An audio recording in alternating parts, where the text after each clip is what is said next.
and saw a blizzard howling outside, a rarity in Vancouver.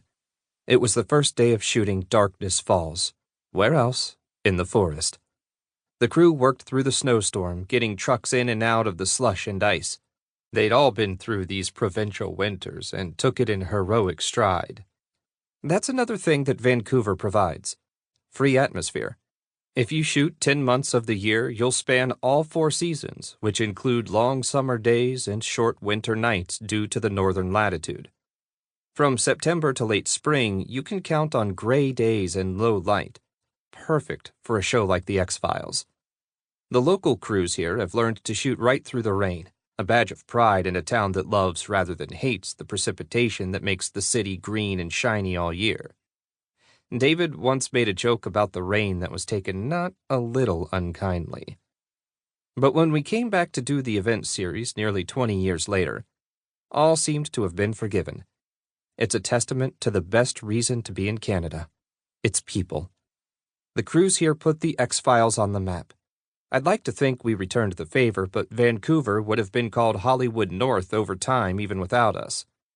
Yet I was reminded of just how gracious Canadians can be when I had dinner with Grace Gilroy recently. Grace produced each of the event seasons with a strong, gentle hand that made the work a joy to do. There was simply nothing I could throw at her that she hadn't dealt with before, and she always did it with equanimity and a smile or a laugh. In a business where nerves are often frayed, and where the dramatic arts are practiced behind the camera as much as in the front, she was a delight to work with. The list goes on and on. Our production designer, Mark Freeborn, made the show not only look great, but set a tone for the work. Craig Robleski took his sets and locations and lit them with an artist's eye. Our team created an esprit de corps that made it all more than just another showbiz enterprise. Good work was built on top of the good work that came before it, which is what I'm really here to reflect on as I take my daily walks in the woods. If not for Bob Goodwin, the series' original producer, there would have been no Grace Gilroy. If not for Kim Manners, there would have been no Carol Banker, who directed episode 214, Kitten, and was the second woman director ever on the show. If not for Graham Murray or John Bartley, there would have been no Freeborn or Robleski. They say you can't go home again, and while it's true that this isn't the Vancouver we knew in 1993, it's a place we all think of as home, no matter where our lives have taken us. Jillian, of course, will be forever connected to this place through her daughter, Piper. Like me, David talks about coming back and spending time here apart from the show. It may be because there are some things here that will never change. The natural beauty and the forests are hopefully endless and enduring. I'm often asked about the legacy of the show, but that's really not for me to answer. I'd like to think it lies in the storytelling, the pushing of limits and production value when TV was a brightly lit, budget-minded pursuit. For certain, many careers began their trajectories on The X-Files, though there are but a handful of people who've worked on all 218 episodes of the series. Our composer, Mark Snow, and his right-hand man, Jeff Charbonneau, were there every step of the way.